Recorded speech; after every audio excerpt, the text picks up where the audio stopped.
I mean, you guys talked about me? Yes, that's exactly what we did. I like that.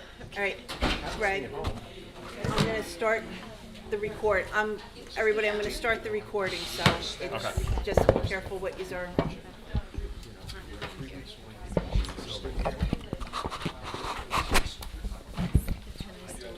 Oh, Been following it on Facebook. of course I have it. And no backsplash. Yeah, It's out. actually I'm pretty good at picking stuff like that. So. All right, we ready? We're Trying ready. to find out why everyone was here, these people were here about that. Which one mark is up here?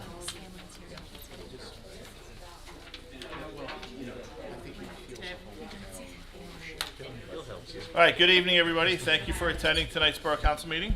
I'm going to open up tonight's regular meeting. Please read the sunshine notice.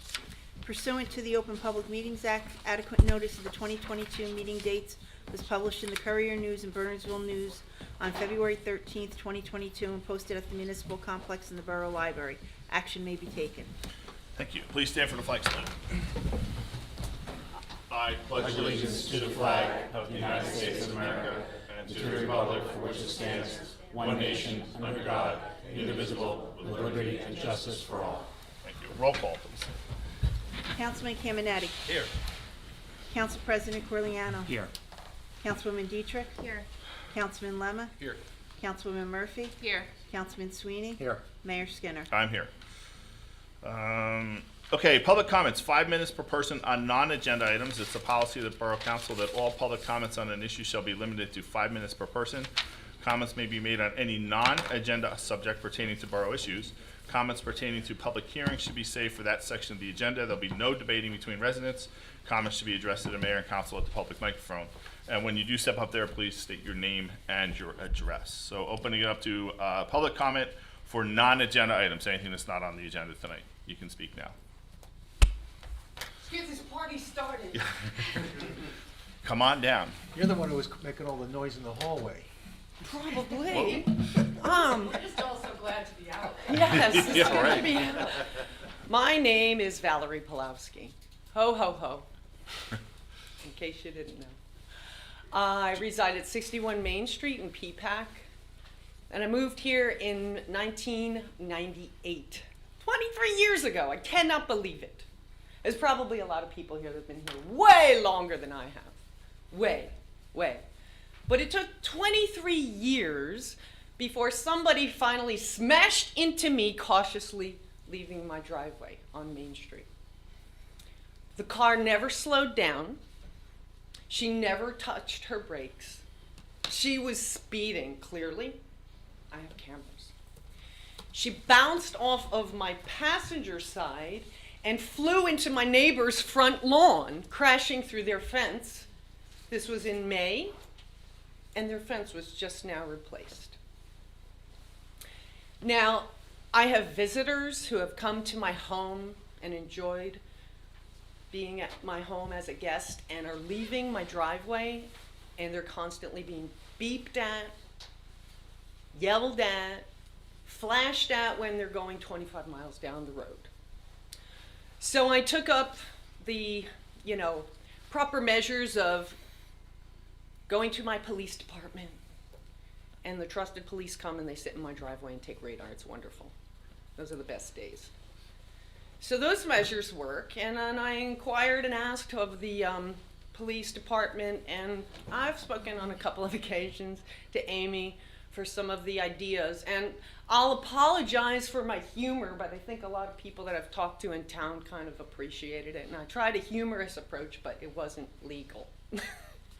The signs were taken down. So my point in mentioning this and bringing the knowledge to the rest of the people that are in the town is I was trying to figure out what's the best way besides having police in my driveway all the time to stop speeders. And I realized not just a speed limit or speed radar sign that we put out on an occasion that kind of reminds people and tries to stop them in their tracks. The real true nature to stopping one from speeding is a stop sign. So I know that over by the corner of the Gladstone over there. What is that street? Old Chester Old and Chester, Main Street right, and right, Jackson right. Avenue. The success about putting a stop sign there was very helpful. But I do find that that's a township road, right? That's And a it was county road. It was, that's a county road. Oh, it is a county road. Okay, All three of so- those roads are county. Okay, so I know Brooke was instrumental in raising the awareness in the community, and I would like to raise the awareness in the community at Main Street and Holland Ave. And when talking to a few other residents, they were also interested in Willow and Main Street. And pursuant to stop signs, full stops, all-way stops at those streets. And I've been recommended to speak to Patrick Morado in the county, and Sergeant Thomas Scanlon's been very helpful for, pursuant to this. But and I even spoke to Mayor Skinner about the ins and outs of the roadways and things like that. So I'd just like to know and find out what is the actual actions that we need to take in pursuit to having these put in, because we're far better off stopping everybody at every street going down Main Street to stop speeding and then keep them out of the town, come through a cut through, because they'll get sick of stopping at all the stoplights, perhaps, stop signs. Since it's a county road, I'll take this if Sure. everybody's okay with that. Since it's a county road, and police department, jump in if you feel I'm going off the wrong track here, please. Since it's a county road, we have no jurisdiction over putting up stop signs. That's the county. So we can certainly speak to the county, say, hey, we've had these inquiries. They would come out, do a study. Is it feasible? Can they do it? And I forget exactly how the one at Jackson and Main Street, if it was the town suggesting it, or if I think the county was doing a study on some of the intersections, and they looked at that also. So we can certainly talk to Pat down at Traffic Safety and sort of get them on board, say, hey, would you look at these intersections? Ultimately, it's up to them to say yes or no, but it's certainly worth asking, getting that on the table with them, because at the end it's their road. They set the speed limits. Where they put stop signs. They might say, hey, it's not appropriate there, or hey, yeah, maybe that's a good idea, or maybe in one direction, not two. Who knows? I mean, that's what they would look at. So we could. Well, we can certainly, reach out to the county Right. and request that. Well, they- yeah, they so study it. my time is up, I'm So sorry. that you have this. But I so wanted the to council- know, who do I coordinate with? Well, to we s- would do that. You don't have to do that. Okay, That's- so this is officially putting it on the. You've asked us, and now between us and you've been talking to Sergeant Scanlon, the traffic officer, so I'm sure between the collective we here will reach out to the county and say, hey, would you look at these? What do you think? It's been suggested. Do you think it's feasible? And then go on from there. And if they say no, I mean, they have traffic engineers and everybody backing them up behind them if they say no. So, but they could say yes also. Okay, so yeah, let's push for yes, and then if it's not yes, the second. There's one peril involved. We had approached the county some time back regarding the portion of Main Street where it becomes 30 miles an hour and 35 miles an hour, and we said, well, can you think about lowering the speed? And they told us sort of off the record, if we do a traffic engineering study, tell you now that the speed limit will be increased, and we would have no control over it. So the minute they do the study, and they say that, no, the speed limit on that road should be 35, the speed limit's 35. They can't control it. So the query will have to be carefully positioned. Worded, yes. Yeah, don't talk about that. Talk about That stop will- signs. Is it feasible to put some Well, sort of listen, stop sign right. at those one or Okay, certainly those and two intersections? just to add to it, I've spoken to plenty of people in the township because they come out of Railroad. And that's even a death trap because of the bushes and things over there and the nature of that corner. So there's plenty of the guys, in the garages and stuff, everybody coming and going from there, and the police because they use that pathway too. But I'm just going to tell you right now, seriously, this is no joke intended. I have PTSD every time I'm leaving my driveway.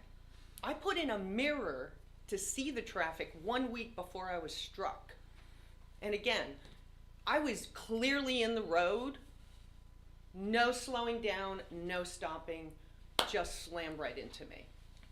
So, We'll reach out to the county and get the ball rolling just to have It's- them start looking at yeah. those If intersections. I could, one other suggestion I would make though is the county board of commissioners, they're also elected officials, and they are actually the employers of of the engineering group that would be looking at it. You can certainly reach out to the county commissioners and explain the issue Okay. too. Okay. Yeah, email them. That's the old freeholder board. So they used to be freeholders, now they're commissioners. But yeah, so reach out to them, email them. Now, I mean, if you right, want to go to the you're meeting. getting pressure from bottom and top. Yes, thank you. Okay. And they have meetings just like this in Somerville that you can attend and speak at. Okay, great. Thank you. Okay, thank you. Anybody else for non-agenda items? Just come on up. Hi, good evening. My name is Mike Coppice. I live at 25 Willow Avenue. And fortunately, I don't have a story quite as dramatic as Val's, but we'd like to avoid one as well. I know Sergeant Scanlon has done a tremendous amount of work with speed studies and the like on Willow Avenue, and the average speed is nearly 35 miles an hour up and down Willow. And we just feel that we need to find a way to address that, be it more patrols, signs that bring the attention to people, the speed they're doing, more patrols, like I said, but I know the police department is very understaffed at this point, and they don't have the manpower to do that. When we moved to Willow in 2003, Peapack was known as a town that you didn't want to speed in. They patrolled, they pulled people over. I know people that were pulled over for doing 29, 31, and now it's, you know, they don't have the ability to enforce the speed limit like they used to. So I'm here to try to address the speed on Willow Avenue and ways and try to come to a way we can address it as a group and as a community with the help of the police, and hopefully improve the staffing on the police department so that they can do their job more effectively. And I think we have a handful of residents here from Willow Ave, some that couldn't make it, but others that I'm hoping will also take a minute or two to speak. So I'll turn it over to, thank you. Hi, my name's Patty Sullivan, and I live at 21 Willow. And so just to continue what Mike was saying, and as someone who walks on Willow with my dogs, it's dangerous and it's scary. And I feel like we have tried to go through the proper channels. We've tried to bring it up, I know, with the help and the speed study and things like that. I feel like, you know, we talked about different things. When we talked about lowering the speed, the same thing was said to us. County road, if they do the study and they say it has to go up, it has to go up. You know, it feels a little bit like a scare tactic, but I understand what you're saying. We're not asking for sidewalks, because on another meeting that I attended in the fall, in some place they were talking about sidewalks and the cost of sidewalks. I mean, I would love a sidewalk if you'd give me a sidewalk, because, as I said, plenty of people are walking their dogs, there are kids and things like that. But I do think that what seems like the most cost-effective is some sort of sign to remind people. You know, it just is something that does, I hope you hear the concern. I also have lived on Willow for over 15 years and agree with the reputation that Peapack used to have in terms of ticketing speeders. I mean, we used to tell people that were visiting us, do not speed when you come into town, you will get a ticket. It doesn't, it's not like that anymore. And I know my wife got a speeding ticket the first week we moved into town. But it was a reputation, and that reputation actually was a deterrent. And I feel like now it's not. And I think the volume has increased, the mention of a cut through. You know, people are coming off 206 and using it as a cut through. So there's just a lot of things. And so we are just trying to prevent a tragedy, not to be too overly dramatic. So I just hope that you hear us. And as I said, even if I feel like there was the flashing sign to remind people, it seems like it's very cost effective. I don't know specifically, but Mike, you had mentioned to me someplace in Bernardsville that it was, several in Burnsville, there's up in the and hills. it was effective. So I think that that's a very cost effective way to address it. I'm open to anything, but I would really appreciate if we could work together to find a solution. If it makes you feel any better, people, when I say I'm from Peapack And Gladstone, whatever my role is, whether it's just I live there or whatever, people do, oh man, you don't speed through Peapack. So we still have that reputation, Oh. but I do think society tends to is not following rules as much as we used to years ago. yeah, So I agree. while we, I have talked to, oh man, wow, you guys really enforce the speed limit, which I think is a great, and Yeah. is a great reputation to have, and they're friendly officers too, which is even better. But they do enforce the speed limit. But I think there seems to be a perception, just society that just, and I'm not going to comment on that, but just like I think people seem like I don't need. Everybody's in a rush, this, that, and the other thing, versus 15, 20 years ago, yeah, you don't speed. So. And people weren't doing this while they were driving 50. I mean, Yeah. So it's an added Yeah. hazard on top of everything else. I'll echo the mayor's comments. We do have a reputation that you don't speed through Peapack. It's known out Okay. there. When you say you live in Peapack, oh, you gotta go 25 through that town. I wish everybody did that. Right. And by Willow's the way, one of those streets where you have a pretty good sight distance, and, so the police officer would have to be pretty well hit. In I know, it's camouflage. that sight distance that people open up, like, Yeah, it's like. I As get soon it. as you come, yeah. I mean, as these are all my neighbors, I Yeah. live on Willow, and so I agree. I kind of keep my mouth shut, but We've I- tried not to, because we don't want to. right. I know. I'm not even included. I didn't know you all were here. Yeah, we've tried Um, not to step But I on walk it. my dog. My kids are on that street. So even though Officer Scanlon's traffic study was so thorough and it didn't show, the 85th percentile was still, I know, kind of within the guidelines of it's not identified as a speeding problem. It's those outliers that we all remember, and I almost got hit on the, I like fell into my yard because someone like almost clipped me because they were on their phone. And I'm sorry about that. I know. It actually was someone I knew. John. So, John and his wife. but so it's those outliers that are scary, and you don't want an incident like Valerie had. So I sort of wonder.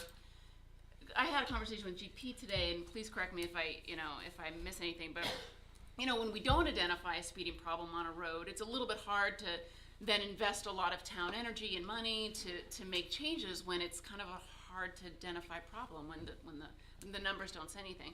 But I'd be tempted for us as residents of the road to look into grants for flashing lights, grants for sidewalks. I'd happily give up some of my front yard for a sidewalk.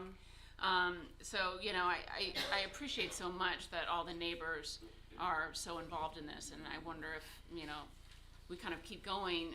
When I say we, I really mean you. I'm kidding. It's all good. But look into seeing if we can make some of these changes ourselves, and then bring them back to this group. Well, and I do, we do appreciate the data. I understand that things need to be data driven, but what happens when you don't agree with the threshold? Like, where if they're saying the threshold is this, and I'm like, well, is it really acceptable to be 10 miles over the speed limit, and that's considered within the? Those are national standards, though. Yeah. So. I know. I'm just saying, what if Yeah. you don't like? What if I don't agree with it? What there's things I don't know the width of the road, and it's been a long time since I've had to do that or whatever. But I know sometimes they narrow the lines on the side of the road. I mean, there's standards you have to have the lines to, but maybe we could look into maybe narrowing those, because if somebody has to drive through narrower lines, the road's still the same width, but they have to keep so Right.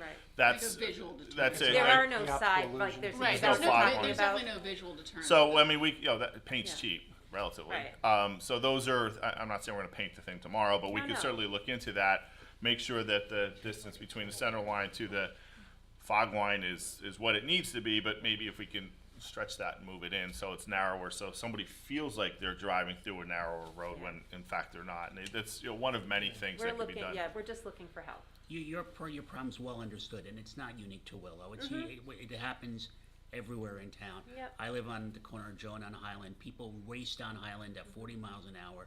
It's a dangerous situation. Our star officers are not understaffed. They do a fine job managing traffic and doing their best to monitor this. You just can't be everywhere all the time. It's not possible. And the unfortunate thing is, most of these speeders, especially on your road, are residents. That's the unfortunate thing. Then I want them to get know. ticketed, and I want that Yeah. I don't think that if I were speeding, I don't think that's that's a good enough reason. Sports cars. There are a lot of trucks and Very big, sports cars. very big trucks. and you're not gonna change that, but anyways. Can I ask you, when the electronic speeding sign was up, did you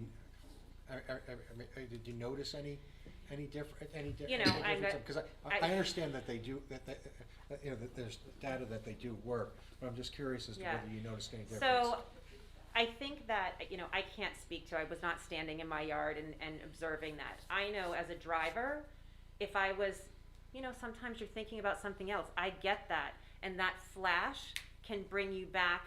So the person who just sees the open road and wants to floor it to 45, you're not gonna impact them. But maybe the person who's just daydreaming, right, and that flash, and I think, are there signs that can give positive to people who are going the speed limit as well? You know what I mean?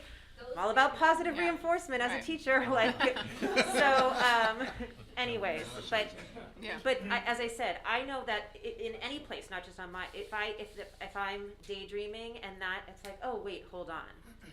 That's helpful, I mean, any of these little things can be helpful, and that's what we're hoping. Most of the time the signs were off, but I know that was for the study. There were We two different- reporting it. There were two Yeah. different. The driver had just thought, I was honestly surprised, and Officer Scanlon, correct me if I'm wrong, but weren't they remarkably similar when the signs were off and on? Yes, that's correct. When the signs were off and the signs were on, the data was pretty much the same. Yeah. Yeah, I was The reason surprised for at having that. them off is so people aren't looking at their speed, and then when they see the speed flash, Right. they'll slow down once they see their speed. but as an ongoing deterrent, they would. And in Yeah, I thought it would be combination more with of a some of turn. the other things, if you're talking about pain, if you're talking, I would rather feel like we're trying to make some adjustments than. I know ignore we them. have two signs which we're gonna more or less permanently put up on Holland Avenue, I believe. We're gonna see how those work, and because we just purchased those, they're still being figured out how to put together, where they put, how we mount them and stuff. We have to do permanent mountings, and we put a regular signpost in, whatever. But once that's up and we sort of get a feel for that, like if that seems to do the trick, then we can look into, hey, maybe, I don't think we want them on every square foot of every road, because Right. that'll just Lose it. lose it, but Yep. certainly in strategic places, so. Mayor, those signs that you were just referring to, those do reflect the green and the red flashing, which will, anybody who's doing the speed limit, Green. will flash green. Got it. And it will have a slow down in red when someone's doing above the speed limit. Okay. You know, we're looking at a situation that's very dynamic here. I'm the head of the roads in town, I've been doing this for a long time. And it's almost a moving target, and we're not opposed to any of the measures that have been discussed, and maybe we have to adopt an all of the above approach. But the idea is that we do have to do it in a way that's data-driven. And the speed studies that we had asked the police department to do, and Sergeant Scanlon did a terrific job summarizing also the data points for us so that we have proper data. But data changes, volume changes, volumes change, drivers change, speeds change, post-COVID, all of these things. I mean, There's more it's drivers a now, moving yeah. target. So we're gonna keep on it, we're gonna keep moving forward with this. It hasn't escaped our attention. We see everyone in the room here. It's a tremendous turnout. I can't remember the last time we had a turnout like this. So we know it's important, and we have to weigh these things against what's possible, what's doable. The grants, like Jamie was describing before, wonderful opportunity, but they generally don't happen overnight. So we do all of the above. We reach out to the county. The county, of course, has to make data-driven decisions, and sometimes it is, as Councilman Lemma said, careful what you wish for. No, I I don't understand. think, I don't think we need the county on Willow, though. Not on Willow. No. But on Main Street, definitely. And there are other, avenues out of town, Old Chester Road, Mosley, I live on Mosley, we joke that it's, NASCAR time trials. There's automobile enthusiasts who live on the road. There are also residents, who pride themselves on the fact that they can race up and down. This is their home stretch. Yeah. And if they do get stopped by the police, well, then they show their licenses, I live here, and, special dispensation. And I'm not saying that the police do that, but there's also one more policy element that everyone needs to be aware of, and that's officer discretion. Okay, we need to be able to give them the authority, the power, the discretion, the judgment to say, okay, this warrants formal action and this doesn't. So if we take that too rigorously as a policy matter and say, listen, 1 mile over the limit, that's it, then all of a sudden we run into challenges and potentially legal difficulties because the speedometer is not calibrated properly, the radar gun is calibrated differently. When was the last time this was calibrated? And Nobody wants trouble, okay? We want a safe community that's good to walk in. We want a walkable community. So let us put together a little laundry list. We'll update the data points, Yeah. okay, to make sure that they're current and reflecting current realities, and then make the best decisions on behalf of all the residents. Well, and I was just made aware, and I know I'm going over my time, but of the, and Jamie, I don't know if you, that bike law, like the, Yeah, there's a new law in New Jersey that started at the end of February, that if you see a pedestrian in the roadway. You have to move or over. a biker, Yeah. or a biker, and I don't know that people know or that. I don't think 4 feet. most Yeah. people don't see. You know, Every other- that's something we could actually post on the website. Yeah, we can, Yeah. we can do some Yeah, public education. or however public education with that, because I think that that's huge. I think the state is starting to put a little Yeah. bit out, And but, I know yeah, it's brand new, yeah, yeah. but I just wanted to bring it up as well. All Yeah, of the no, above. that's a good point. All right. You know, We look I- at all of the I- above. one other question, since we have a lot of residents from Willow here is, I mean, one of the things that it is a potential option are rumble strips, which, I mean, Lamington Road's probably the best example of them nearby. If you go somewhere past Trump before you get to Hunterdon County. Yeah. Yeah. You hit those rumble strips, and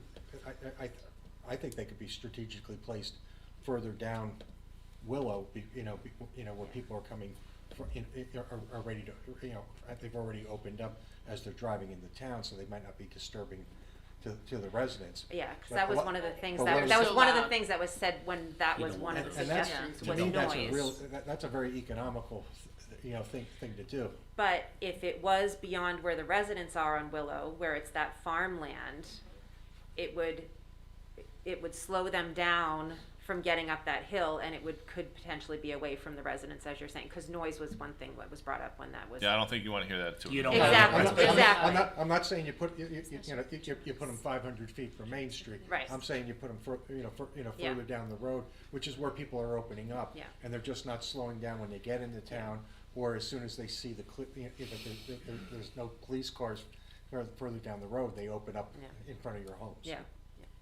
All right, thank you. Thank you. Thanks, Patty. Somebody left their water. Is that you? Yeah. Anybody else for non-agenda items? Yeah. I want to interrupt we done with the? Yeah. For non-agenda items, so. Sure. Just on the subject of traffic safety, I'm Larry Nagy, I'm at 33 Main Street. And if you're going to be talking to the county about traffic safety issues on Main Street, there's two things really more for future planning that I'd like to point out and maybe thrown into the mix there. The lime kiln, of course, we have a special interest in that from the historical committee, which I'm on. There's no parking on the east side of Main Street. So the only way that someone can walk to the lime kiln, right, is to go all the way to Todd, which according to my Google Maps guesstimate is about 600 feet from the lime kiln, and then walk down the sidewalk to the lime kiln. Most people probably don't want to do that. If they, for some reason, wanted to go to the lime kiln, hopefully, if in the future it gets improved and it's a little more attractive and people want to spend some time there, if they're going to be parking, they're going to be parking on the other side of the road, and then they have to cross Main Street to get to the lime kiln. Very unlikely they're going to walk 600 feet up to Todd by the church and then walk 600 feet back down. They're going to park their car and then walk across Main Street where there is no crosswalk. So in terms of talking to the county about future road safety issues, not immediately there, because obviously the lime kiln is not quite a park-like yet. It's really not attracting a lot of people, but hopefully one day it will. A crosswalk there at the lime kiln, I think, might be an appropriate consideration. Another place to consider a crosswalk, and this ties in with the planning for connecting the county park, Natteral, the trail system there, with the borough's own trail system. Mentioned I'm at 33, between me, 33, and my neighbor, Lori Caraba, 31, it looks like a lawn as you drive by it, but it's actually like a little strip of land that belongs to the borough. And the plan, as I understand it, is for the trail system to come out from the borough land, which is behind my house. I think we talked about this, GP. And go up that little strip of land. Now, the difficulty there is that at that point on Main Street, it's not yet 45 miles an hour, but when you pass that point, drivers see the 45-mile-an-hour sign. And I know from driving school, you're not supposed to go up to 45 until you pass the sign, but everyone is accelerating at that point, and that's a pretty busy and fast driving area on Main Street. And again, from my little estimate on Google Maps, from the point where the borough land comes out between 31 and 33 Main Street, on Main Street, to walk all the way up past 31 Main Street to where the northwest, the corner of Natterar is, which is now the closed entrance, officially closed, right? A lot of people still walk through there and walk to the park. But to go through there, to walk on Main Street, there's about like 150, 175 feet, depending on where you measure it from. So if the borough says, well, we're going to connect eventually to our trail system to the park, that would imply then people would be walking on Main Street in a very, very busy area where there's really no sidewalk, right? And hopefully there would be a crosswalk at that point, right? So that they can get across the street safely. And this may go to the planning also for, I don't know, the appropriate form, open space or the borough trail system. But I think ideally, in terms of a public safety consideration, would be if the borough could acquire a very small easement right north of 31 Main Street in that open field there, that open pasture, which is very, very picturesque and beautiful, by the way. And then can connect directly, and people will walk directly across Main Street at that point, and then be able to walk back to the borough land, which is more. And of course, I have a personal, selfish self-interest. For 44 years, I've looked out my bedroom window at what is now, what was a little bit of lawn, and of course, now I'm be looking out my bedroom window at, presumably, and it'll be a walking trail. So I understand that that's not a public consideration, but full disclosure, I have a private interest in it. But anyway, the public concern, I think, is that if that trail comes out at Main Street at that point, you do have a serious safety concern in getting people up that maybe 150, 175 feet on Main Street to the point where they cross to the park. So, Mr. Nagy, I'm on the committees that are involved in the trail creation, and we, created all those trails down the DPW. Yep. It's really quite lovely to walk there already. That's what I saw Valerie, Yeah. that's when we were talking about traffic safety, when I saw her on the Yeah. side. Tell anybody about it. I know, it's really amazing, because it's kind of swampy back there, but we figured out a nice trail system, and we, on the committees that are dealing with this trail system, are very aware that that easement comes out just down from Natterar, right? It's actually not an easement, it's actually the borough owns that. we own it. I did know Even that. though I cut the lawn there for 43 years. And so it puts. What do we owe you? Right. We'll get that back paid to you. And so it comes off in just too far south or whatever the direction is. So we actually have a letter, we wrote a letter to the owners of that property. Oh, you did? We did.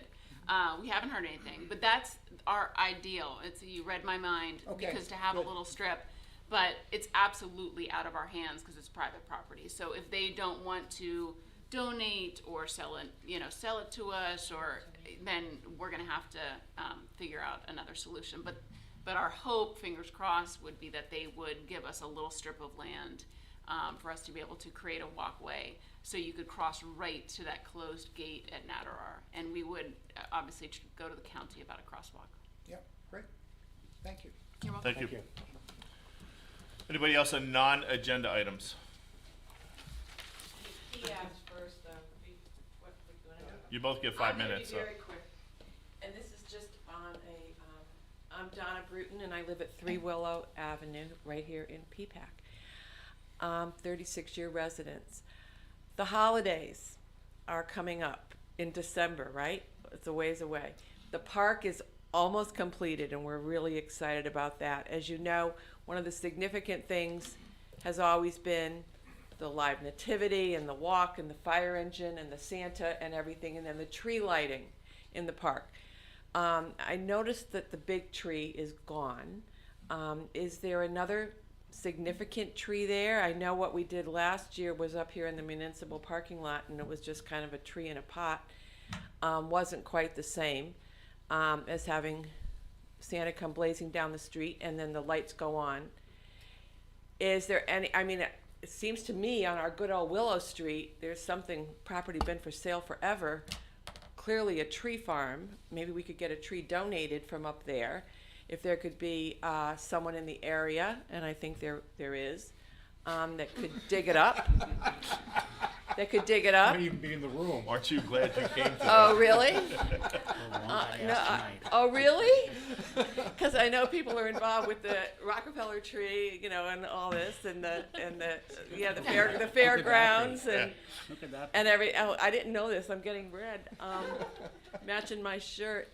Anyway, perhaps we could get a tree donated. Perhaps we could get the heavy lifting of that tree donated, and that tree coming down Willow at 25 miles an hour, taking a right, and heading into Liberty Park. And then we would have that tradition back forever. That tree that was there didn't look unhealthy to me, but it probably interfered with the Yeah, is there any with the plan for any redesign. evergreens?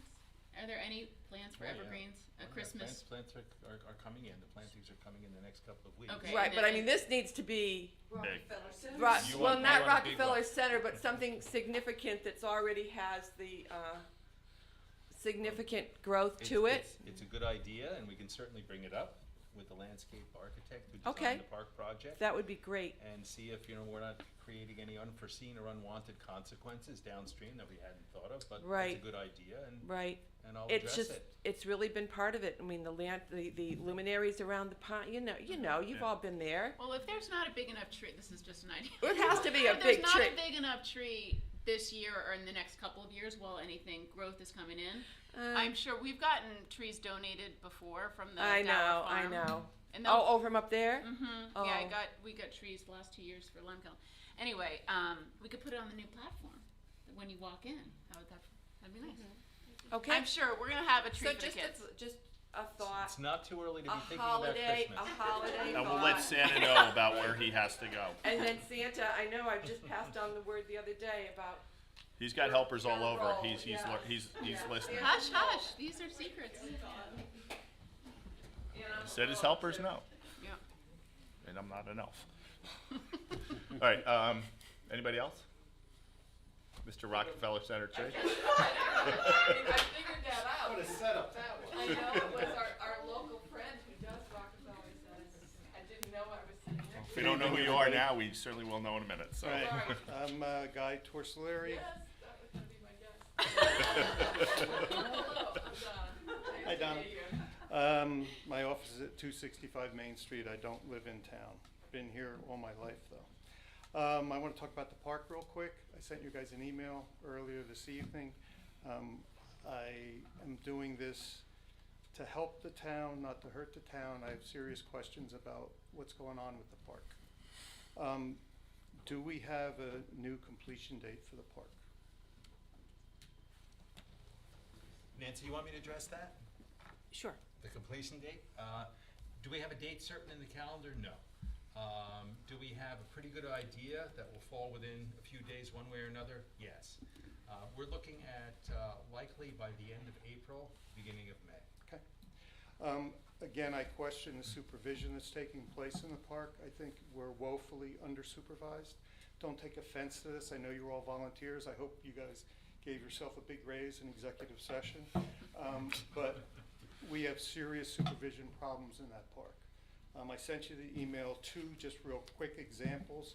The contractor is working out there, he's installing things, and then he's backing into the approval to fit the work he's done. The one example I gave you, I don't know if you looked at the emails, was the steps around the gazebo. They were installed incorrectly. The architect said, we'll live with it, we'll just grade up to the steps. That was approved, he backed into the approval. We paid, the town, we paid for a full set of stairs. We didn't get them. They came up with a solution, but we also didn't get a credit for the work that wasn't done. The lack of footings, the lack of stone, and so on and so forth. So I don't know if we have anybody that's doing that reconciliation as we go forward. I don't think we don't have anybody doing that, right? We do, sure. Of course, yeah, it happens, there are multiple levels of supervision on this. But I didn't see the credit in all my OPA requests for that My work. understanding is there's also significant amount of information that's still forthcoming. Obviously, we can only respond to Oprah requests with materials that we have and information. That was we done in have. December. Okay. That work was done in December, and CVDA approved it in his Right. December. What I was work saying is session. that on an Oprah request, we sometimes have to get the materials or the information It ourselves. has nothing to do with the Oprah request. I'm sorry, you just referenced the Oprah request, so I was answering that. I kind of would like to know, this is news to me, and I wasn't sure exactly what you meant when you said backing into, to an approval, but it sounds like we're modifying plans to what was built instead of building what was in the plans. And it's happening again with the stone dust paths. Those paths are critical that they're installed correctly. And the March 22nd CVDA report said that the contractor had installed a mock-up sample for the polymer pavement. If that pavement isn't installed correctly, he'll get out of his warranty in a year or two. In 3 to 5 years, we'll be redoing all the paths. The path was rejected and it wasn't approved, the sample, and now they're looking at alternatives, suggestions on how to, what to do. He installed a 1-inch thickness that was rejected. It's not noted in the documents. The plans and spec call for 3 inches. If he had put in 3 inches and installed it correctly, it probably would have passed. But now you're looking at alternate methods and means to fix something that he didn't do correctly the first time. Is this something we should have Bill Ryden look? Bill Ryden, and I appreciate your input on this, Mr. Torselli, but there may be some elements involved that you may not have been aware of and that were just brought to our attention recently. There are things that affect the polymers that were mixed into the gravel, for example, for that test section that you're referencing that were likely temperature sensitive and responded unfavorably to the temperature drop. That's the answer in the report, but his sample was only 1 inch thick and the specs called for it to be 3 inches thick. Well, So what I'm saying is collectively, we as a town don't have proper construction management for the contractor that's installing things incorrectly at the park. Mr. Tosalieri, didn't CVDA reject the 1 inch? So They rejected they didn't say it was 1 inch thick. They reject, and that's where the fine detail comes in here. They rejected it because of, as you just said, granular, moisture. They came up with a number of reasons why it might have failed. They never mentioned that it was only 1 inch thick because they didn't know it was only 1 inch thick because they weren't there when the contractor installed it. but they had to have inspected it to know it was Yeah, failed. but it was already laid down when they came to inspect it, so they didn't drill a hole into it to check depth. It was only a short section, so they would have seen the edge of it, no? It wasn't I would noted. think they would have I know, noticed but it. it wasn't noted anywhere in the Well, document, so you let's can't. let's slow down here for a second because at the risk of saying something obvious, the Monday morning quarterbacking is limited in its value. Among the options on the table going forward, to find a resolution to the rejection is to perhaps do the full 3 inches in the way that you're describing, Mr. Torselli. So I'm not at all certain that that's off the table. Okay, it wasn't mentioned, they were looking at alternate options and they weren't going back to had it been installed per plans and spec, it might have been successful. I visually went and inspected that test section. I'm not an engineer. It appeared to be 3 inches to me. It appeared that the binding agents that were used on the vendor that they purchased it from wouldn't be something that we found acceptable. So the 3 inches may have been there and not mentioned in the report, but I'm not an engineer, but Nancy, I think it's something. So there's certainly- different, the But we- profile is different. Dan is on, You Dan have- is on the go-to meeting, so I'm sure tomorrow he will go over there and check So it. you have your subsoil, you have your QP belief, but the top coat was only 1 inch. Okay, so you're saying the spec called for a 3 inch top coat on top of the base? Correct. Okay. And by the way, that makes sense to me. And that's very clear. I think we should take Mr. Tosalieri's comment and Yeah. look into it and see if there's I think so. validity to it I'm and not get it here fixed. to be, I just. Yeah, I don't believe you None are. of us want in a year and a half to find out that the work wasn't done appropriately, so We're spending a lot of truly, money we here. appreciate you pointing out some of these. So we need to, we So need to we just look- take the we look at comment it now, and see we'll if it's find a valid or not. lawsuit later. And I would agree, Yeah. I didn't see 3 inches of top coat. You didn't, you saw it. It's only so long. Two more things real quick, and I'll get out of your hair. All these change orders that are coming down the pike, and I guess you got a pay rec that's up for tonight. Who vets the amount and inventory, the amount of quantities and quality on the payment schedule? So you've got a big payment tonight up. Who went through and said, yes, that's done, yes, that's done, we're overpaying or underpaying? Who does those checks and balances? Carter Van Dyke and Associates does the reconciliation on that. Okay. The last one, real quick, and I'll get out of your hair. The $25,000 for the Lackawanna intersection paving change order. I don't know if that was approved, wasn't approved. It was Been rejected. Okay, because, I mean, I'm looking at all these change orders that he's asking for, and it's in the plans and specs. Nothing changed. The grading didn't change, everything's changed. It's off the table. Okay. As we get into the largest part of the park, which is the planting, which, Can I just address one thing? I don't remember loads and loads of I think we've only had 1 or 2 change orders so far, is that correct? that's correct. There's only been 1 or 2 so far. Well, there's 7 or 8 that's coming your way in the reports. Okay. So, just a heads A up. lot of them were rejected. For example, the railings on the entry to the gazebo was 3 inches higher than the others. We rejected as a council. The Okay. vendor lowered them and painted them to match. There was no charge. So I would ask you guys, was get a a charge. credit back for the lack of stone and footings around the thing. I mean, that should be something that we should be looking at. And again, that was in December. So again, I go back to construction management, and I know you're all volunteers and so forth, and I love what you're doing, but somebody needs to be looking at that more aggressively, and it's not happening. And as I was just gonna say, as we now get into the largest part of the project, the planting, I'm just looking at this, and it's like, Well, hopefully, in the next couple of weeks, there'll be some reassurance that comes into play too. There are people who are looking at this, and this project is not finished. I understand, but I'm just talking about soil preps and when to do things, when not to do things, and so forth, and it's so far, it's, You are correct. Construction management is absolutely critical to a job of this size. And none of us have that experience up here. And honestly, we don't have the experience in-house either. I know. Okay, we don't have that, even in our DPW. They know bits and pieces. That is the reason we hired Carter Van Dyke and Associates to be our CM. but they're only here every 2 weeks. They're not here on a daily basis. Well, I don't believe they're here on a daily basis, but I believe they're here more often than once every 2 weeks. Am I correct on that? Yeah. Well, that's the last report. Anyway, that's, Points are well You are taken, though, correct on that. and you're right to be vigilant, and we are too, and we want this to be as successful as possible. So we're with you. thank you. Last one, as it pertains to the Christmas tree. If you, and I don't know if it's in the plan, but I would have thought there would have been discussions about having it in the plan in the first place, but whatever. Is the flagpole gone too? The flagpole's still there, the tree's not. I think it needs to be straightened a little bit, but it's still there. Flagpole's still there. Okay. If you want, I can, well, I could get involved with the tree. Yay! Thank you. Our very own Santa. Thank you. Are we gonna Trump Channel 4 for the Rockefeller lighting, or?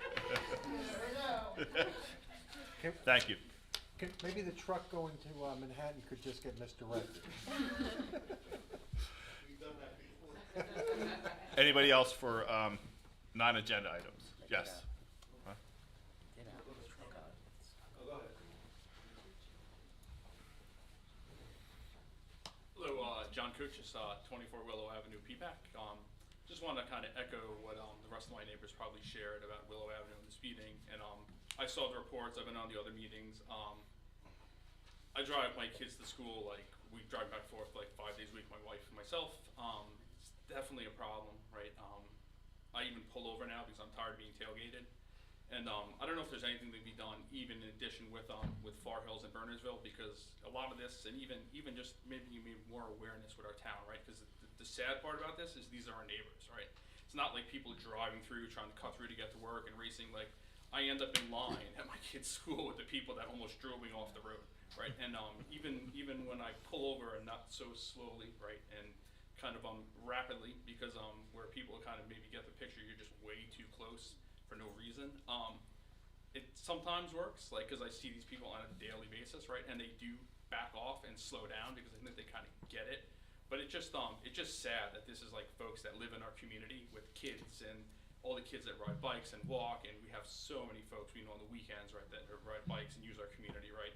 So, and it just doesn't stop. And like I said, it goes through our town, through Far Hills, right through Bernardsville. It's like, and I know there's even a gentleman, right, that walks on Camel Road. I see him daily with his 2 dogs, and I just like cringe all the time because people drive so fast, even through those back roads back there, that I'm just surprised he hasn't gotten hit so far. So, want to share all that. And then also, I know I've heard about the speed bumps or other way rumble strips to slow folks down. Has there been any discussion around even like I hate to say it, like even stop signs, like whether it's on Tainter? I mean, the more we can make it like annoying and disruptive for folks to want to speed through Willow would definitely.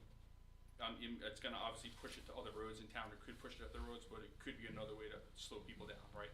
Because I know when I used to commute, I was obviously before COVID, right, and drive through all these little towns, like you would know where to avoid if there was a lot of that, and you knew, especially when, and we hate to put it on our police because they have more than enough to do with 206 and 80 and everything else around us, right, to continue to police this, right? But you would know to kind of go and maybe find different routes, and even like the local townspeople, while it is a problem, right, it kind of sends the picture too that maybe, you know, bring a little more awareness, you know. I think it's a combination of both. That's just what I wanted to share. Thank you. Thank you. And having worked at this school for drop-off, I know in the beginning of your drop-off is, parents sometimes get a little crazy at drop-off and pick up too. So, I guess they do it here and at school, so. Anybody else for non-agenda items? Yeah, it's not speeding, I promise. Okay. It's come up a couple times during the discussion, like Mike Coppice, 25 Willogan, about the staffing for the police department. I just want to know, I don't know where the town's at with the budget process right now. I couldn't be at the virtual meeting last Wednesday, but I want to see how many officers we have on full-time now versus like 10 years ago. Does anybody have that answer? I know somebody who does. Should I deflect this to the chief, or you want me to answer this, chief? Sure. So currently staffed, we have 8 full-time and 1 part-time. In 2 days, we will be down to 7 full-time and 1 part-time. So you'll have 8 officers, and that does not include me out on the road operating these radar posts. I can tell you all, we can post signs, we can put rumble strips down, we can put stop signs down. The ultimate, if you will, ability to enforce that traffic, the speeding, whatever it may be, is by having red lights going on top of one of those blue cars. And our guys are out there as much as we can be. And currently, we're staffed with basically 1 officer first thing in the morning when this traffic is coming through. Maybe a 2nd officer, probably about 8:30, 9 o'clock at times. So that's what we have right now to put out on the road to quell this problem. And it's an ongoing problem. It's everywhere. It's on every street. So it's not just Willow, Holland, Maine, and it's all over the place. I wish we could be on every street in the morning to help the problem. We unfortunately can't. I understand that, but how does your staff compare to the staff 10 or 11 years ago?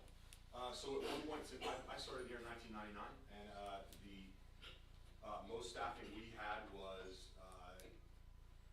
2007-8. We had 9 officers full-time and 2 officers part-time. So we were staffed at 11.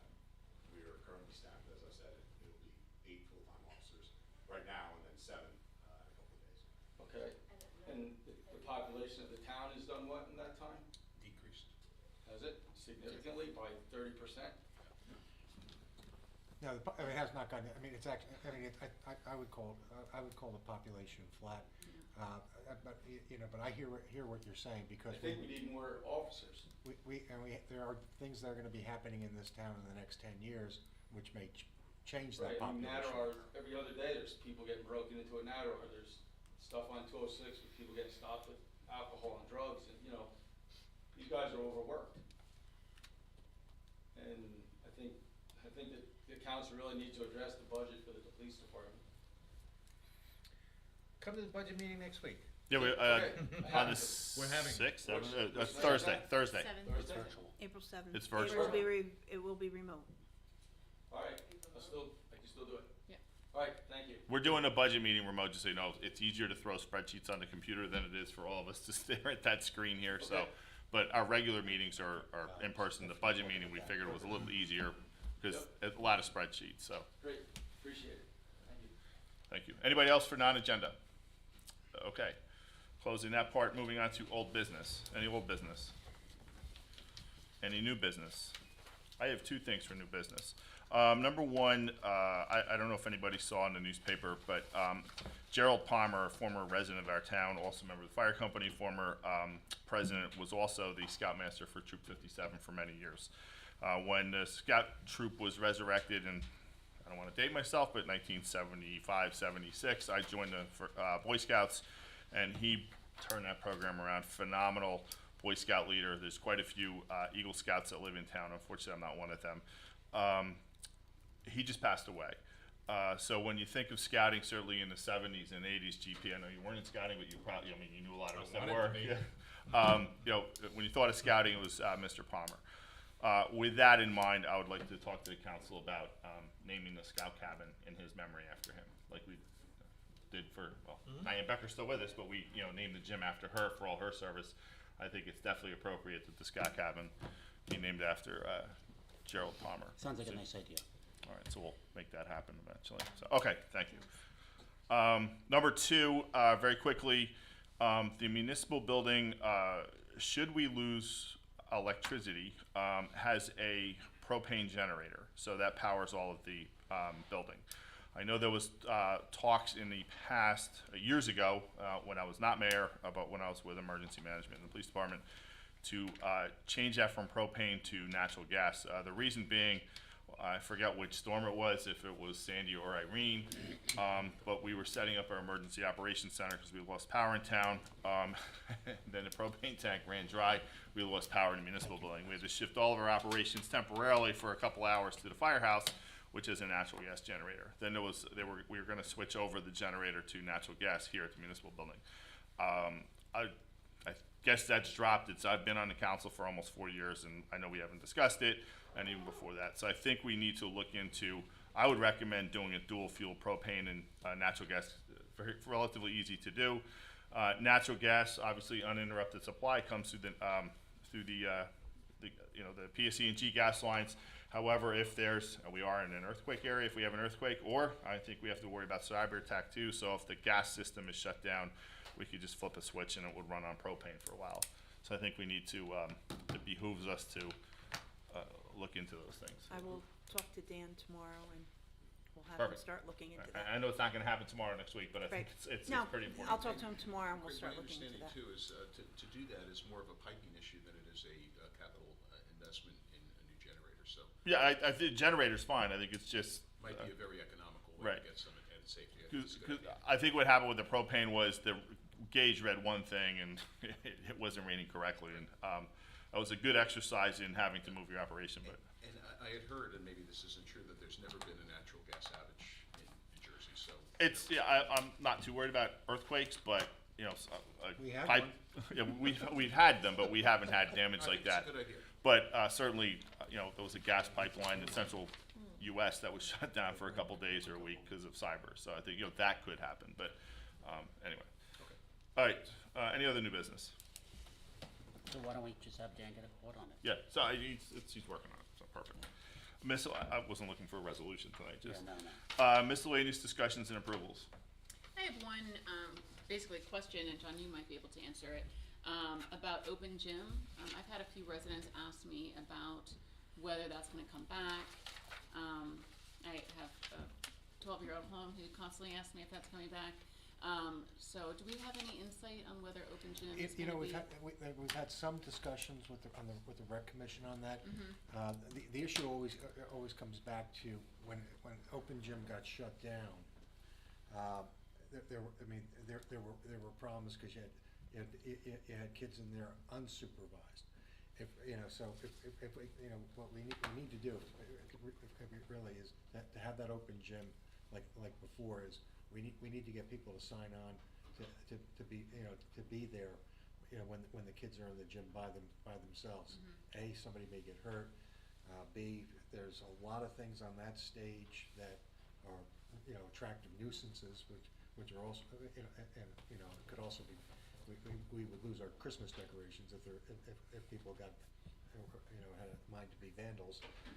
But it comes down to supervision. If we can get volunteers to step up and say, I want open gym for the kids, just like we don't have basketball practice for rec league without having a coach there. There has to be supervision.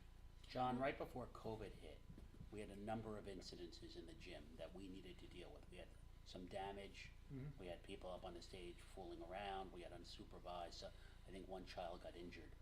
And we had charged Dan, our rec director, with developing a plan for open gym. And then the COVID hit, and we shut down open gym since then. Why don't we just go back to Dan and say, listen, Dan, I'll talk to we him. want a I mean, plan but for open gym. That's what we're gonna end up having And to there do. has to be supervision. And With the old open gym, I mean, I was always there. I never let them go by themselves because that was the policy. I mean, you had to have people, but I would go and there'd be older kids there by themselves. Because I think the cutoff was 16, that you needed to have a parent there. And believe me, there were lots of 13, 14, 15-year-olds with no parent. Even if they were all between the ages of 16 and 20, I think I would be more comfortable if there was what I would consider to be a real adult there. Well, yeah, I think that's like the trouble age. Yeah. I mean, they don't let them run around by themselves at the high school. Right. when we first came up with the idea of open gym, it was always understood that there would be a plan of supervision, which just never got implemented. So most certainly, we can't rely on the police to supervise or Well, it was an honor administration. system of parents going. Yeah, and it never happened, so we need to structure that. Just one point, and Steve, you would know, we had purchased a video surveillance system, and I had helped get it installed. Is it operational still? It is. Okay, so Nancy, just let Dan know that, just in case he's not. Yeah, we actually have, we purchased another system, a larger camera system, which we would personally like in headquarters to hit all angles of the building. It's gonna take some effort though, with wire running and stuff, so I spoke to Dan. We're gonna reach out to somebody about it, see, get a price. Different Dan. Coverage of the building, so we can see the police headquarters. Dan's on the call. Hi, Dan. All right, miscellaneous approvals, is that, all right, moving on, was that new, yeah, it was miscellaneous approvals. Reading of minutes, reading and approval of minutes, regular meeting minutes of March 8th, 2022, do I have a motion to accept those minutes? So moved. Second, please. Second. Roll call vote? Councilman Caminetti? Yes. Council President Corliano? Yes. Councilwoman Dietrich? Yes. Councilman Lemma? Yes. Councilwoman Murphy? Yes. Councilman Sweeney? Okay, moving on to ordinances, public hearing of ordinance 1109, 2022, ordinance to exceed the municipal budget appropriation limits and to establish a cap bank. Do I have a motion to open this to a public hearing? So moved. Do I have a second? Second. Roll call vote? Councilman Caminetti? Yes. Council President Corliano? Yes. Councilwoman Dietrich? Yes. Councilman Lemma? Yes. Councilwoman Murphy? Yes. Councilman Sweeney? Aye. Is there anybody from the public that would like to comment on this ordinance? Okay, hearing none. Have a motion to close the public hearing for ordinance 1109. Second. Second. Motion to, roll call. Councilman Caminetti? Yes. Council President Corliano? Yes. Councilwoman Dietrich? Yes. Councilman Lemma? Yes. Councilwoman Murphy? Yes. Councilman Sweeney? Aye. Okay, ordinance 1109 2022 is adopted and shall be published by title only in the Burnsville News in accordance with the law. Moving on to resolutions. Resolution 65 That wasn't the adoption, that was just the close. Close We it. didn't adopt. Oh, okay. Stand corrected. Sorry. Oh, we closed it, okay. We Yes. closed So move, thank you. Motion to adopt resolution 1109 2022. So moved. Second. Second. Roll call vote? Councilman Caminetti? Yes. Council President Corliano? Yes. Councilwoman Dietrich? Yes. Councilman Lemma? Yes. Councilwoman Murphy? Yes. Councilman Sweeney? Aye. Okay. Now I can read. Ordinance 1109, 2022 is adopted and shall be published by title only in the Bernalillo News in accordance with the law, right? Yes. Yep. Okay. Resolutions, Resolution 6522 through Resolution 67, and Resolution 69 through 70, and then 72 through 77. Is there a resolution to adopt the consent agenda for those? So moved. And a second. Second. Roll call vote. Councilman Caminiti? Yes. Council President Corliano? Yes. Councilwoman Dietrich? Yes. Councilman Lemma? Yes. Councilwoman Murphy? Yes. Councilman Sweeney? Aye.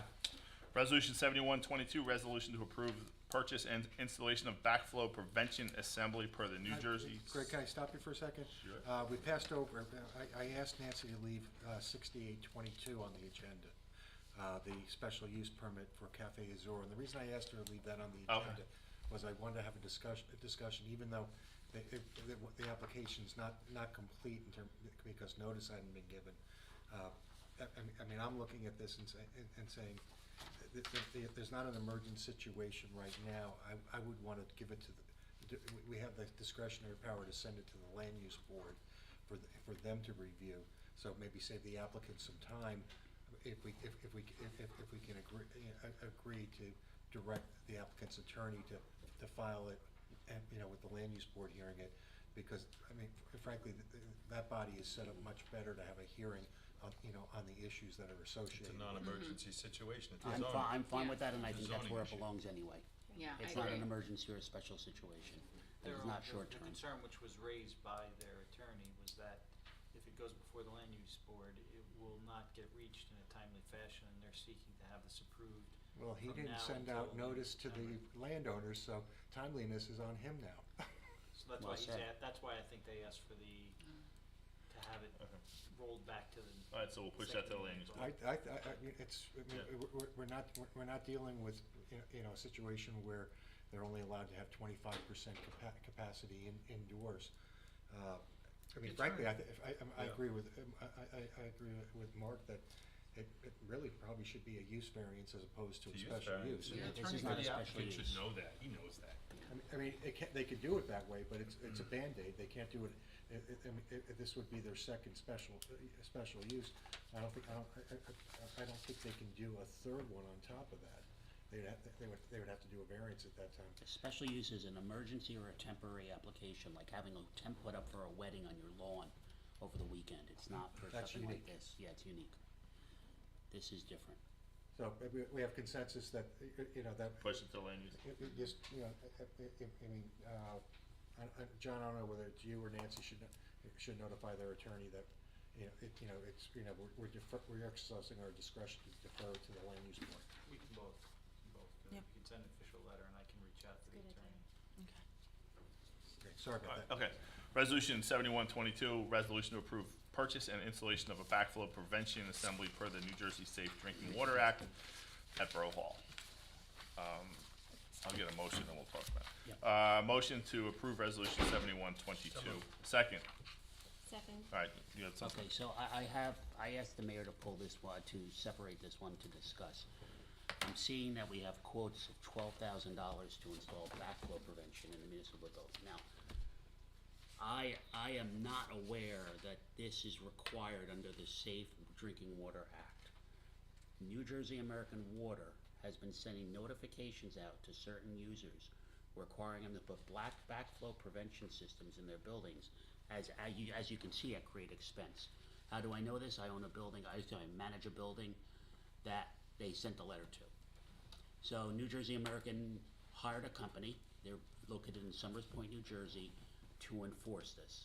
So I called the company because I wanted to know more about it. And they came up with a criteria for who had to qualify and who did not, which is very interesting to me because I manage multiple buildings, and one of them, their two are identical. One, they wanted this system put in, another one they did not. Backflow system typically prevents water from going back into the water supply. So for example, if you had a tank hooked up to your water system and there was negative pressure in the water supply in the street, water could theoretically flow from the tank in your building back into the street, and that's why they put these things in. In some cases, they're required by law. For example, if your furnace feeds water into it, if you have, not furnace, a boiler feeds water into it, you have to put a backflow preventer on it, no matter what, that's code. Likewise, if you have an irrigation system, you have to put a backflow preventer on it. So I spoke to this company in Summers Point, and I have their name, and I said, I want to know where in the law we're required to do this. And they told me, well, it's based on the International Plumbing Code. And I said, New Jersey's plumbing code is not based on the International Plumbing Code, it's based on another plumbing code, which, by the way, may or may not have it. I said, can you send me a copy that says I have to comply with this? Well, the law came out in 1972 and everyone has to comply with it.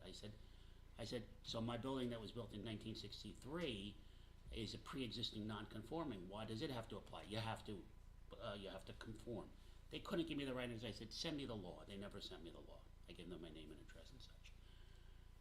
I think there's going to be a big shakeout when it comes to these backflow preventers, because I'm not the only one who's complaining. I've spoken to friends who are in the business and a lot of people who have received a two-page horrible letter from New Jersey American actually sent out by this company. They didn't understand it. They said you have to put this system in and you have to have it inspected yearly. Rather big expense, as you can see. $12,000 plus there's a recurring cost every year. In the case of our municipal building here, there's really almost no circumstance where non-potable water could ever get into the water supply. Why? Because we don't have washing systems. We are not a manufacturing company. I understand putting these type of systems in those type of installations where you're using water constantly to, say, wash things, and that water possibly getting sucked back into the water supply. But it doesn't make sense for buildings, say, like the one I manage, or perhaps even this building here. I do believe before we spend this money, we should learn more about this or hold off until this shakes out on the state level. Because I know that a number of people have complained to our state officials that this law is unreasonable and an unreasonable burden on them. I would consider it an unreasonable burden. For the hell of it, I got a quote. My quote was $1,500 to install it on a small apartment building, in which case there's no boilers, there's one washing machine, no boilers, no hot water, none of that stuff where it could actually flow back in. So, Mark, would this be within the purview of our plumbing code official in terms of I having a think knowledge he could base? probably give us some insight onto it. I spoke to my plumber, my plumbing contractor. He's the one who gave me some insight what this law was about and why it may not apply to me, even though I got the letter. So this is a big issue going on. Because it sounds like New Jersey American Water is getting into the plumbing subcode business in terms of. That's what it seems like. Yeah, My comment number was his plumber dealing with this right now. It is not in the New Jersey code at this time. Dennis Beller from Baskin Ridge has drafted some kind of a formal thing that he's presented to the state. And several other municipalities are kind of fighting it with the state, or not fighting with the state, because the state doesn't know where they stand. It's all driven by New Jersey American Water. Wow. What I had heard is they merged with another company. The other company is the one who's always used these, and now they're pushing it to American Water companies as well, though any commercial property. in Mr. my Coppice, mind- that was my impression as well. Right. That New Jersey American was pushing this, and there is no law in New Jersey that says your building has to have a backflow Correct. system in it. As far as I know, and I've talked to several other plumbing subcode officials, including the local one, and nobody is aware of that part of the code New Jersey uses that requires these. Yeah, I concur based on my findings. Can we reach out to the BPU too, since I don't know who to reach out to. I think the idea to speak to our plumbing code official, Is this get his fine? insight is a good idea. I will talk to Greg Resolution. tomorrow. I think if they tried to assert some sort of penalty, that would bring the Oh, BPU. so I asked that question of this company enforcing this for New Jersey American. He said, what happens if I don't comply? We're gonna put your name on the list and send it to New Jersey American. Whoa, we're on the That's list. what they were gonna do. I'm on the list. So I'm on the list. And I am not doing it at the moment, only because I think I have a good argument why my building doesn't apply. You're on a lot of And by the lists. way, that's right, thanks, John. And I don't think this building applies either. So before we spend $12,000, let's vet this Let's out. pull the resolution Yeah. until we know more. Was there a motion and second before that Yes. discussion? Yes, there was. So we then voted down. Just a motion to withdraw. So I have a motion to withdraw resolution 7122. So moved. Second. Second. Roll call vote on the withdrawing resolution 7122. Councilman Caminiti? Yes. Council President Corliano? Yes. Councilwoman Dietrich? Yes. Councilman Lemma? Yes. Councilwoman Murphy? Yes. Councilman Sweeney? Aye. Okay, resolution 7822, authorization to pay B&K Construction Incorporated for work associated with Liberty Park Improvement Project. Do I have a motion to approve resolution 7822? So moved. Second, Second. please. Second, sorry. Roll call vote. Councilman Caminiti? Yes. Council President Corliano? Yes. Councilwoman Dietrich? Yes. Councilman Lemma? Yes. Councilwoman Murphy? Yes. Councilman Sweeney? Nay. I'd rather see a revised bill reflecting a credit that was talked about tonight if they haven't delivered. The easiest way to get their attention, in my opinion, is hold up the check. So I vote no. Resolution 80-22, resolution suspending Officer Damiano without pay for 5 working days effective 3/24 of this year. So moved. Do I, second, do I have a? Second. Second, thank you. Roll call vote. Councilman Caminiti? Yes. Council President Corliano? Yes. Councilwoman Dietrich? Yes. Councilman Lemma? Yes. Councilwoman Murphy? Yes. Councilman Sweeney? Aye. Resolution 8122, a resolution accepting the resignation and authorization to pay unused vacation time to Officer Damiano, effective April 1st. So moved. Second. Second. Roll call. Councilman Caminiti? Yes. Council President Corliano? Yes. Councilwoman Dietrich? Yes. Councilman Lemma? Yes. Councilwoman Murphy? Yes. Councilman Sweeney? Aye. Moving on to bills, resolution 7922, approval of bills as signed and listed on the bill payment list. Can you please read the amount? $851,024.38. Any item needs to be pulled for discussion? Yeah, I have one item that I wanted to pull. This was an assessment fee for the rescue truck for the fire department. I think it was $4,600 or something. Can anyone provide insight as to what's going on with the rescue trucks? That was east-west bill. That was the Yeah, east, was that the bill from East consultant. West? that was That was east-west. Yes, that was for the That was their consultant. bill? Yes. Okay, I thought it was out of service or something. No, no, no, that's what that was for. Okay, got it. Motion to approve resolution 7922. So moved. Second. Second. Roll call vote. Councilman Caminiti? Yes. Council President Corliano? Yes. Councilwoman Dietrich? Yes. Councilman Lemma? Yes. Councilwoman Murphy? Yes. Councilman Sweeney? Aye. Okay, moving on to council reports, finance. Mayor, no report other than that. April 7th, we have our second budget meeting. It's virtual, and that's everybody to review. I've had no major changes to the documents I've given you thus far. Thank you, that's at 6 p.m. 6 p.m., that's correct. Sanitation and sewer. If you want a slice of sorry. pizza at my house. Sanitation and sewer. Nothing new from the last time, although I think after discussion with the Finance Committee, we've confirmed that there'll be no increase in the sewer rates despite the enhanced capital funding that will happen. Borough property. Nice work. Yes, just very quickly, we spoke already about Liberty Park project and the timeline connected there. Right now, the best estimate is that it's going to be the end of April, the beginning of May, so that'll give us some time to plan the ribbon cutting events and invite all the luminaries like Roy Smith. Also, I think we have some updates from the Historic Preservation Committee on also the Scout Cabin. I think we took delivery of those display cabinets. Yes, we received display cabinets from the Museum of Early Trades in Madison, and they were picked up by our DPW group, so that was really helpful, and delivered to the Scout Cabin. They're being assembled and figured out the spacing in the Scout Cabin. So, so we do have a letter, Mayor, for you to sign as a thank you to them, because it's so appreciated. It was free of charge for us to get those cabinets. So. Who should I work with for the naming? Should I work with Yeah, the we property? can do that together. Okay. We'll do that together. Okay.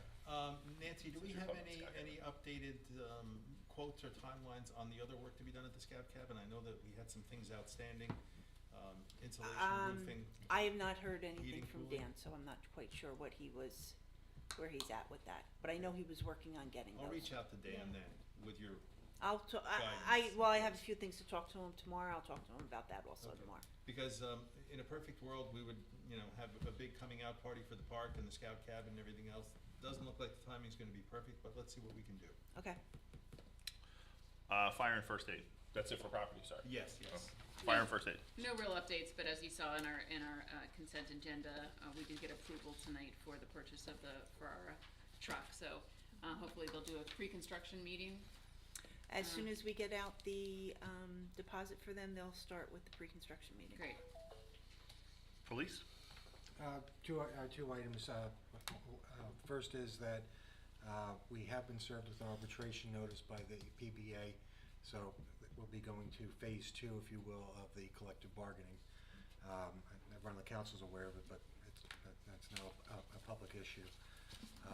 Second thing is we had a resolution tonight accepting the resignation of an officer, and Chief Ferranti will be advertising for replacement. So fingers crossed that we do well in that process. That's all I have, Mayor. Thank you. Roads and transportation, back to you. Just very quickly, temperatures permitting, we're gonna finish the striping on Jackson Avenue, which was resurfaced before the winter came, and we should be finished with that, so stand by. Great, thank you. GP, I wonder if we could do some striping. You know, in front of Coca-Lux, how they have all those cones there. I wonder if we could do some striped painting versus having all those cones sitting It's a there. great idea. Yeah. a great idea. Because it's a really. There's a bunch of places that we could do in front of Gladstone Corner Deli, in front of Peapack, Gladstone Post Office, put more aggressive striping on the Yeah. road. And I think Sergeant Scanlon and I have probably talked about this many times over years. But yeah, I mean, it's, again, paint's relatively cheap, and Right. maybe we can coordinate that when we do the spring striping, if we're doing it. Great. Yeah, we can do that in-house too, we can have DPW do that. Yes, they do have the equipment to do stuff like that. Dan is on the phone. He just did text me and told me that it will all be done, the scout cabin, by the ribbon cutting. Really? Mm. Well, that's good news. Mayor, also, like, near St. Bridget's Church, where Yeah. it's yellow, where it now should not be yellow, Right. because. Yeah, it doesn't match the signage. Right, yes, yeah. But besides curbing, which, is nice, but I think if we put striping in the street with hash marks, so people really get the word that you're not supposed to work. I think maybe Sergeant Scanlon can get together with Dan Gill and probably just drive through town and find some spots. Perfect. Great, thank you. Anything for roads? That's it? That's it. Okay, I have nothing on zoning construction, legal. Mr. Mayor, the only thing I would report on tonight is that usually it's April 1st is the deadline by which you have to submit a property tax appeal. As of right now, I have only received a handful, less than 6 or 7 tax appeals, so I'll keep the council posted as to how many we actually get in. All residential or commercial? All residential that I have seen. I got the notice that they wanted to look at my place, and they never called back when I called them, so I guess they don't really need to. Oh, they came to my place this year. Well, they left a note, I eventually called them, and I never got a call back. Yeah, so. interesting. Legal, administrator's report. I don't have anything tonight. And I don't have anything for mayor's report, just the things that I had suggested before. Public comment, we'll move on to public comments, 3 minutes per person for agenda items, just things on the agenda. It's the policy of the Borough Council about public comments on an issue shall be limited to 3 minutes per person. There'll be no debating between residents. Comments should be addressed to the mayor and council at the public microphone. And again, if you're gonna speak, need your name and address. So anything that's agenda items. Anybody? Okay, seeing none, closing the public comment section on agenda items. Moving on to adjournment, is there any other further business from the council? Seeing none, do I have a motion to adjourn? So moved. A second? Second. All in favor? Aye. Anybody opposed? Anybody abstaining? Larry, before you Not leave, opposed. thank you everyone for coming. Yes. Thank you. So there's a special budget meeting, as was mentioned, April 7th, next Tuesday, 6 PM. It's virtual. Go online, we'll tell you how to sign on for that. The next Thursday, April 7th, the next regular meeting of the mayor and council will be held in the council chambers, Tuesday, April 12th at 7 PM. No, that's